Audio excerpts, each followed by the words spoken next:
Hello, everyone, and Happy New Year. Welcome to another edition. Oh no, that's a mistake too. Boy, We're going to take that out because we're of gonna the take that out. timing. It's Yeah, it's not all because we good. had to change stuff around, so it's not the first one of the new year. All right, here we go. Hello, everyone. Welcome to another edition of the Can You Hear Me podcast. I'm Rob Johnson, president of Rob Johnson Communications. And I'm Eileen Rochford, CEO of the marketing and strategy firm, the Harbinger Group. If you've listened to our show recently, you know that we have been focused on the evolution of the communications industry. And once upon a time, marketing was the primary focus for many communicators, but now the job is morphing with government affairs, investor relations, and even corporate affairs taking on far greater importance. That's true. And we really want to discuss this today and the future of comms and some other topics as well. To do this, we're joined by Marci Pelzer. She is Director of Corporate Affairs at Worley, which is the world's largest provider of engineering, project management, and asset management solutions in the energy, chemicals, and resources sectors. Marci, welcome to Can You Hear Me? Thanks for the warm welcome. I'm so excited about the conversation today. We are too. So, Marci, before we dig into the future of comms and a few other topics as well, why don't you give us your background, your origin story, if you will? Sure. I came up through the journalism and nonprofit world. I was, as many of us were, a high school newspaper editor, very involved in college journalism major. And then I wanted to take a year to do service after I graduated from college. That led me to Second Harvest Food Bank, now called Feeding America of Wisconsin. I worked there for a couple of years, and then I worked for the Women's Fund of Greater Milwaukee for a couple of years. And then I started my corporate career 7 years later after a interlude of freelancing. Very nice. Okay. Well, that's an interesting start, considering where you ended up, where you are today. Absolutely. Yeah. Absolutely. So your journalism years at the beginning and your focus working in the nonprofit sector as well. How did all of that shape you and help send you down this path that you have been on most recently? Well, I think two things are important about working for nonprofits. First is you're grounded right away in the value of authentic storytelling, which all these years later in the world of AI, that just becomes more important every day. But the other thing nonprofits taught me were how to be scrappy. Get in there, anything you raise your hand to do, they're going to let you do it. And it's a safe environment to kind of figure things out by really doing things. I know lots of people, great people who came up through the agency world. And, that's a different model where you're kind of watching and assisting and gradually being promoted. When you work at a nonprofit, you're just thrown in right away and you just have to figure it out. And I think that's a great background for people. Definitely. Can you think of anything you had to do in those first few years that you were like, God, this is a lot of responsibility, or I don't even know how to start, but you figured it out? Do you have any fun stories from that era? Oh, yeah. I mean, they would ask me if I'd ever written a radio spot before, and I'd say, well, sure. And then I'd go to the library, get a book out, and figure it out, or call people in my network. The other trick I used to do in those days is I would just read the newspaper, and if people seemed interesting, I'd call them up and go see them if they worked at a nonprofit that was interesting. And, as an older person, I don't know how I would react to that approach, but it worked for me when I was in my 20s and clueless. Maybe people were taking pity on me, but it was a great way to network and met some great people that way. So when you're probably, well, I'm sure now in the corporate world, you look back at your not-for-profit experience and think, oh my gosh, we were plucky. We did have, we had to really be on our toes all the time. Not that you don't in the corporate world, but when you were going for those corporate jobs, was the not-for-profit background appealing to the people that were hiring you? Did you have to sell it? How was it received when you were going, focusing on a corporate gig? Well, I took a break from nonprofits and did 7 years of freelancing, and most of my clients were nonprofits when I was freelancing. And what I was able to sell to get into the nonprofit world, to get into the corporate world was, the entrepreneurial story and, how I had to create my own business and support myself and figure it out without having a grounding of having most people do it the other way. They start out in the corporate world. So I eventually found an employer that wanted to hear that story, but I would say it was a non-conventional way to get into corporate. I see the value and I look for people who have backgrounds like mine.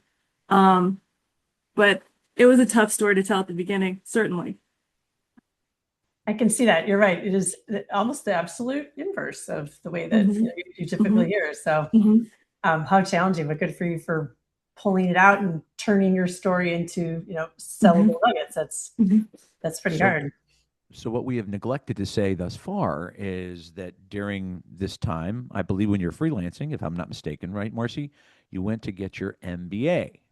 Was that was after not-for-profit and while you're freelancing? Is that when that happened? Yes. So the second era of my career has been working in corporate communication roles. So I've worked at Manpower, Time Warner Cable, SC Johnson, Rockwell, and now Worley, which is an Australian-based publicly traded company. And, at a certain point, all of us as communicators, we want a seat at the table. We want to show our strategic business value. And I thought the best way to do that was to go and get an MBA. So that was later in my career. I actually turned 40 while I was in school, but it's been immensely valuable in, I think, elevating the function at every company I've worked with and, helping to bring these business leaders along. So you could see that you were only going to get so high with what you had done educationally and experience-wise prior to that. And you knew that MBA was going to allow you to have that seat at the table, to get those higher jobs, to have that a greater impact. Is that right? Absolutely. So many people see communicators as people who make the decks pretty or write the press releases. And I think our jobs as communicators, whatever we do, is to be elevating the function, to be moving the whole team in the direction where we're seen as strategic business advisors, making the case for a chief communication officer who reports to the CEO, moving the function totally in that direction. And that's what that's going to help me to do. Yeah. And the morphing of government affairs, investor relations, corporate affairs, when it comes to everything that is, corp comms and marketing these days, your MBA must have really given you an advantage as that trend right now is accelerating. I will say it gave me an advantage. And I also, when I talk to journalism students and educators, I also think it's something lacking in communication education. Part of your journalism education as an undergrad, you should be able to read a balance sheet and understand basic accounting. And, with where data is going and data-driven storytelling, the fact that you have to go find that after you graduate, I'd love to see that incorporated into undergrad communications programs. Not that I wouldn't have gone and gotten the MBA anyway. Right. Did you know that, and you probably do, because we have failed to mention that Marci is yet another amazing grad from Marquette University. Thank you very much. Absolutely. We would be remiss if we did not mention that in the first portion of the podcast. What's for real. Exactly, Rob. Okay. Well, so speaking of Marquette University, did you know that the Corp Comms major is housed in the business school at Marquette? When did that happen? I had no idea. Well, somebody correct me if I'm wrong, but this is my understanding, largely because we've had, I've been interviewing intern candidates and looking at their resumes, and I saw 2 Corp Comm majors come through whom I interviewed on campus, and their resume said that they're in the College of Business. Well, you answered my question, which was going to be, do you know any place that's doing it at the undergrad level? And you're like, I do. That's the impression that I have, Marci. I will investigate further and put it in the show notes if I'm wrong, but that is the impression that I have. Well, maybe if that's what's happening, I love it. It's pretty great. I don't think you're wrong, but if you were wrong, maybe you don't have to change anything. Maybe you just spur them to say, since I told everybody it was in the business school, maybe that's right. Let's manifest it. Yeah, we will manifest it. It's so easy to create change in higher education and academia. Of course I can. Sheer will, Eileen. Where's the suggestion box? Right. There are no bad ideas here. And can you hear me, folks? Never. That's great. Okay. So, all right, let's take it back for a sec. So you talked about you're in this amazing role at this company that I'm so curious about. And yes, the description was a bit of a mouthful, but I think we'd love to know more about, you as the corporate affairs director at Worley. What does Worley do really? And what do you do as the corporate affairs director? Tell us more about that. Absolutely. So we are about a $7 billion company in American dollars.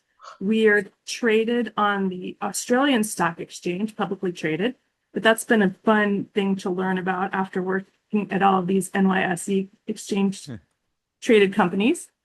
Nearly 40,000 employees. And we design and build the most complex projects in the energy sector. So oil and gas projects, power, renewable energy, mining, process, that sort of thing. So it's very fast paced and high stakes. And, like every other team, we've got a lean and mean group that works very efficiently globally. I lead a very small team that has people on my team are in 3 different countries. So it's round the clock, it's fast paced. Somebody works halfway through a project and then we go to bed and someone else in another part of the world picks it up for 8 more hours. It's that kind of job. Love it. Yeah. So even though you're probably working longer than 8 hours too, I was going to say, do you ever sleep? But you just answered that question that people are picking up the pieces of, whatever part of the project needs to be done. But that does create a different rhythm in your life, doesn't it? When you have people in all kind of different time zones, especially, Australia. Yeah. It does, but that's the gig when you're global, right? I mean, we all do it. And I'm sure, Eileen, I'm sure both of you have global global employees and global clients. Right. Yeah, I can totally relate to that. I'm wondering, what are the kind of evolving communication issues that you find yourself having to deal with, handle these days that are maybe new and different from what you experienced either in a prior job or years ago at Worley? I'm trying to get a feel for, because we're watching things change literally at warp speed right now. So I'm curious how that's impacting your company and the role of corporate affairs at Worley. I will say a big emerging issue is cybersecurity. And, I saw this in my last job in manufacturing at Rockwell too, where the cybersecurity, the different kinds of issues and brief, what you need to be ready to tell your clients, that's just coming faster and more furious every day. I would say coming up with AI policies, communicating about AI, how you as a communicator are going to use it, how to communicate, how the differentiated way your company is using AI. I would say that's a big one. And then the geopolitical tensions in the last year with tariffs and inflation and the supply chain, all of those complex issues, as you both know, you have to have scenarios ready for a crisis, an issue to manage. You have to be seeing around corners for what's coming next, all of that. So, that's why we for communications, you have to be a generalist, whatever you're doing, right? You have to have contacts, you have to be reading, you have to be learning, kind of looking around, being able to scan best practices you're seeing and figuring out how you can kind of scale it to your company and your budget and the team that you have. Yeah. Okay, one more question, Rob. Is that okay?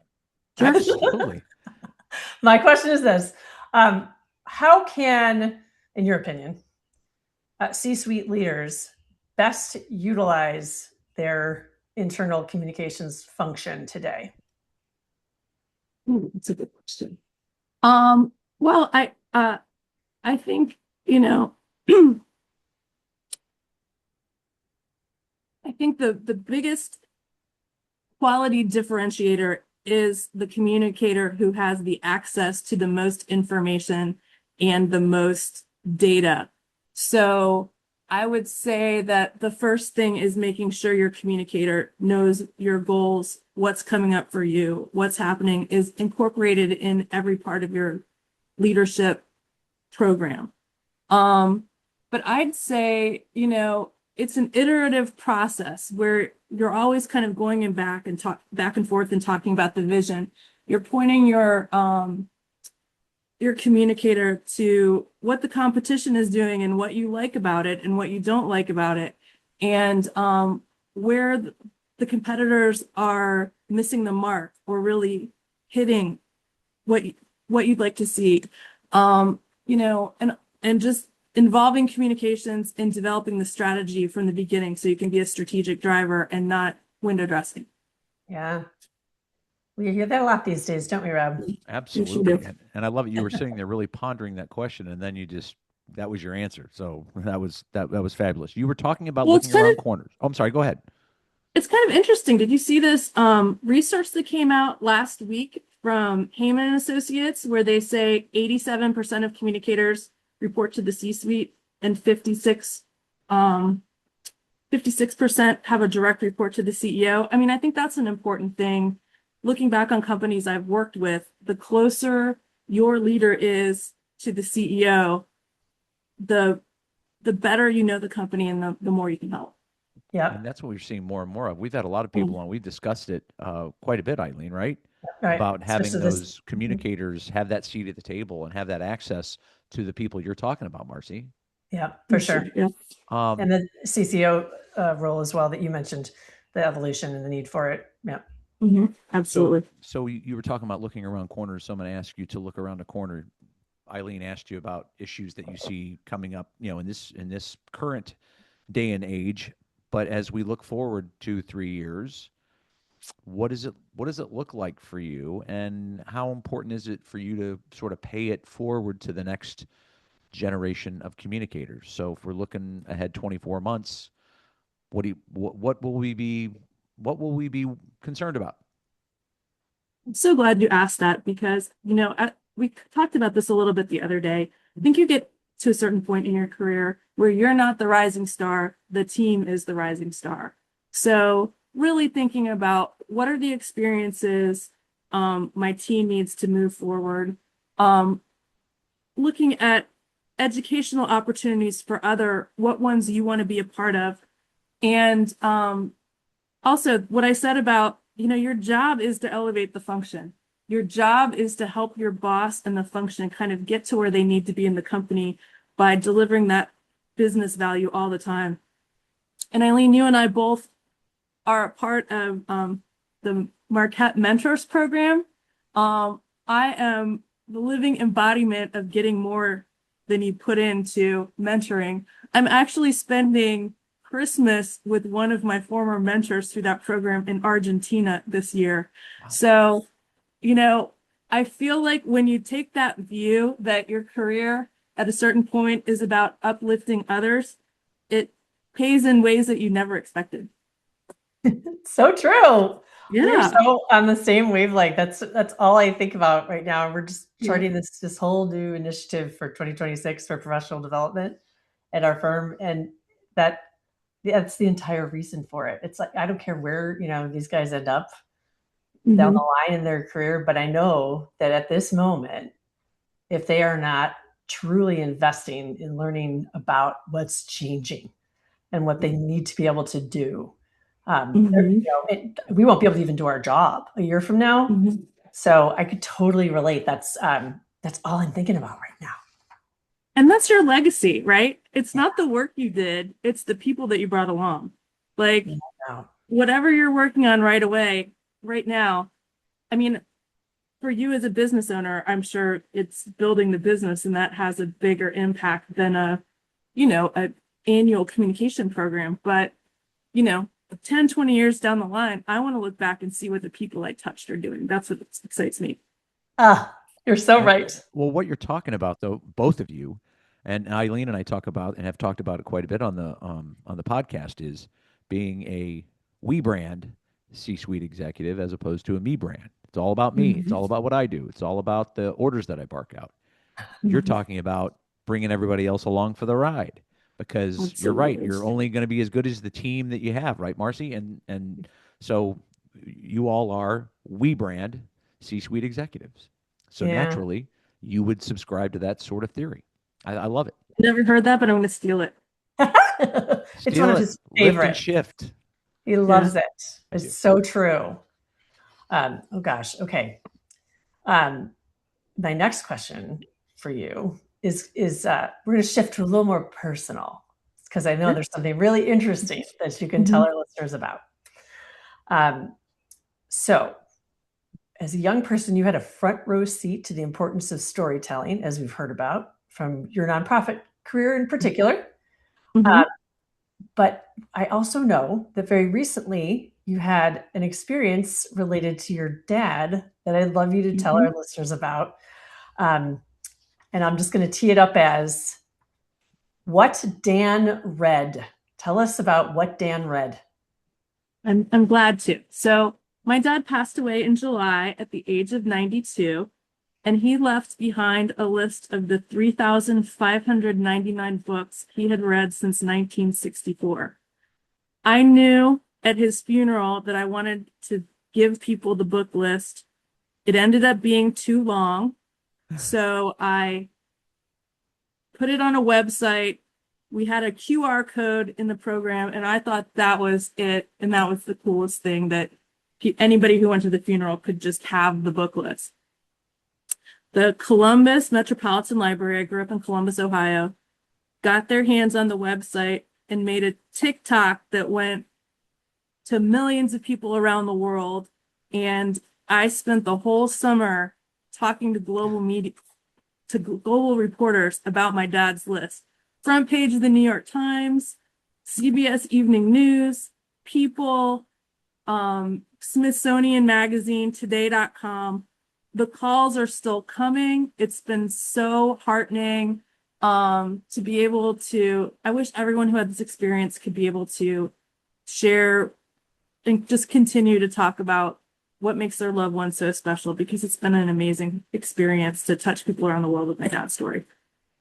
Oh, and I've read so many of those stories, and it's, first of all, my condolences. He sounds like he was an incredible human being and father. And I just that the way that you carried on his legacy with your storytelling about his love of reading is something just so admirable. And I'm sure lots of adult children would love to be able to do the same, but you're setting that bar really high. How did you use your storytelling skills to go from a QR code to national media? How'd that happen? Well, I mean, I've got to say, there was a lucky break that it all started in 2006 when I was visiting my dad at the senior living community he lived at. And I asked him what he was reading, and he brought out this list, and I had never seen it. I was in my 30s and he was in his 70s. And we think what was happening was that he was keeping it at work. And because some of the pages were on letterhead or purchase orders. And I said, Dad, this is incredible.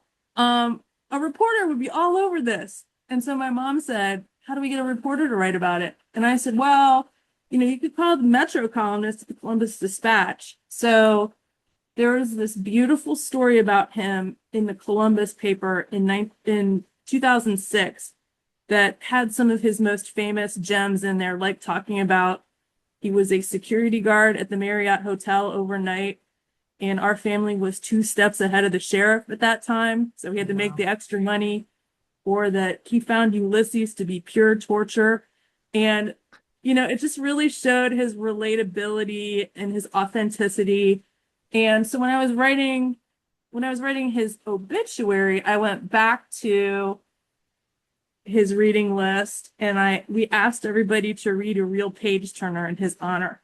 So people really loved that, and I think that connected with the TikTok, kind of whet people's appetite for this guy was a real character. Like, we want to learn more about him.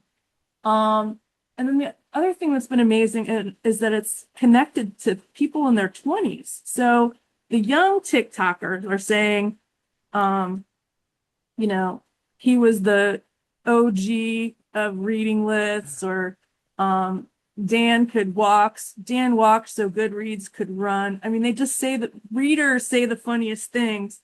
So we actually have young people going on the list to see what Dan was reading the day they were born, things like that. So I don't consider myself a social media expert, but this was the perfect story for social media because everybody could kind of pull what they wanted out of it. But yeah, I mean, I think the world needs a happy story right now, something authentic, relatable, human. It was just the right story at the right time. I love the fact that you took something, your grief, you lost your father, my condolences as well, and you turned it into, you didn't know you were going to turn it into this, but you shared the list.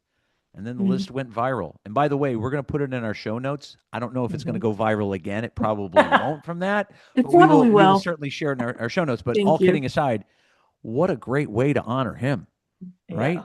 And then you keep talking about him and talking about him. And here we are in a podcast months later talking about it. You've talked globally about him.